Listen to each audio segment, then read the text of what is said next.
So you've tried all the things to help your back pain. Maybe you've rested, you've taken medication, or you tried stretching or some exercises online. Maybe it feels better for a couple days and then you go do something and it just gets worse again. Well, today I'm going to teach you something that's going to change everything. It's called a simple routine that you can follow within 5 to 10 minutes daily, and consistency over time is what really changes the game when it comes to back pain. My name is Dr. Dawn Andalone. I am a physical therapist that helps women all the time with back pain because we know it's very common. It can happen a lot in women in their 40s, 50s, 60s, and beyond. And a lot of times it can really set you back where you're not able to do all the things that you want to do, and it's uncomfortable in every position. But today, these 3 core exercises is what I teach my clients that has really shown over time doing exercises and taking care of your body in this more holistic way is going to beat any other remedy for back pain. It takes consistency and it takes some effort, and it's not hard to do, but a lot of people oftentimes don't stick to it. So let's get started. So these 3 exercises are important because they're really focusing on this midsection of your body. It's not just about your ab muscles helping your back. Maybe you've heard that before about core exercises and what to do for your core. But we have to think about our breathing muscles and our pelvic floor muscles at the bottom, our abs in front, and our back muscles that connect to your spine. It stabilizes your spine. So when that whole system is working together and we're addressing it all together in exercises, that's what's really going to change the game. Many times people just go to planks, crunches, things like that, helping strengthen their core. But if they're focused on those trunk muscles and working them all together like a system, then it can really help you recover from back pain long term because you're addressing the whole system. So the first exercise, we're going to be on our back. It is called a dead bug exercise, but I'm going to show you how to do it correctly. So if you're on your back with your knees bent, we're going to make sure that we're using this area in our body. We want to keep a little pressure of our back against the mat, but we're not really sucking in and pressing everything down, okay? You're just a gentle hug of your lower belly muscles in, and you want to make sure you're still able to breathe when you do the exercise. A lot of people hold their breath or they push out through their belly when they do a core exercise. So it's really important to keep things pulled in and engaged, but able to breathe at the same time. So we're going to lift one knee up and try to keep that position here. Put your hands over the front of your hips and see if you can pull that belly in as you lift the other leg up. You already might notice this is too much on your back. So if that's the case, we're just going to start with one leg at a time. So we're going to bring both arms up toward the ceiling. I'm going to show both variations. So this is a basic variation with one leg up. We take the opposite arm from the leg. So I have my right leg and my left arm going back.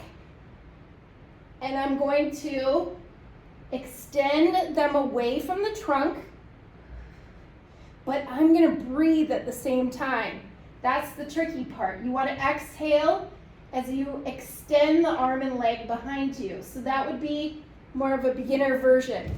Try to keep your back from coming off and try not to push out through your belly. Now, if you can take the more intermediate or a little bit harder variation, we're taking both fingertips up, both hands up toward the ceiling. We keep your abdominals engaged and your back is against the mat because you have both legs up. We're going to extend the opposite arm and leg away from each other with your exhale.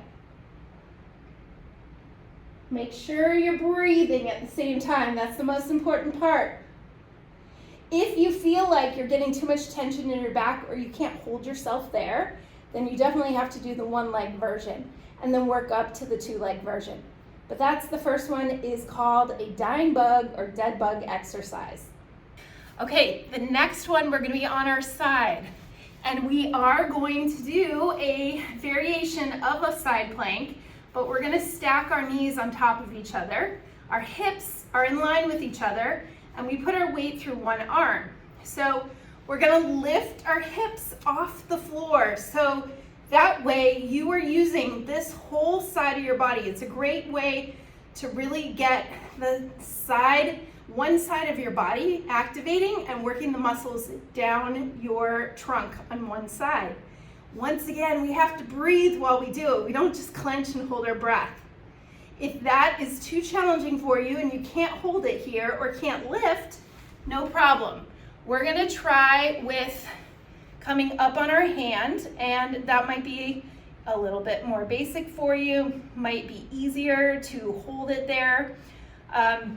This is a variation to do.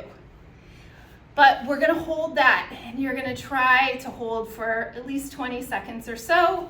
I find that once you get here, you can make the exercise more challenging by extending the top leg, even doing a little leg lift. And see how I'm not moving that whole side of my body, but I'm teaching it how to stabilize that side, because if we're doing anything that's single-sided, all day long we're doing things where we're carrying things on one side, you really have to have those muscles for stability to support your spine. Okay, the third exercise that I'm going to show you, we're gonna switch so we're on our hands and knees. Hands are under the shoulders, knees are under the hips. We're gonna keep our back flat like a tabletop. So you might wanna do a little bit of a cat-cow to kind of find where that midpoint is, your neutral spine position. From there, I hug my lower belly muscles in a little bit, and I'm gonna extend my arm and leg on the opposite side. So think of the first exercise, but now we've changed it. So we are using those muscles that help stabilize your spine along your back, and we're balancing it out with breathing as we extend and a little hug of the lower belly muscles in toward our spine. So the goal of that exercise is not to get a lot of twisting and rotation through your back or your pelvis. You want to focus on your breath, focus on keeping your back and neck flat like a tabletop, and doing about 10 on each side, or stopping when you start to feel any tension or when you can't maintain your balance there. So that is bird dog exercise. So those top 3 exercises, once you get really good at those and you're doing them consistently, then it's time to move on to more isolated and more challenging core related exercises. But I love a Pilates based approach. I have a pelvic floor and core reset series, a guide that you can download that gets you starting from scratch. If you're really struggling with back pain and you want to know the foundation and where to start and how I coach my clients, that's a great resource. So I'll put that in the description below. But those 3 core exercises, do them daily.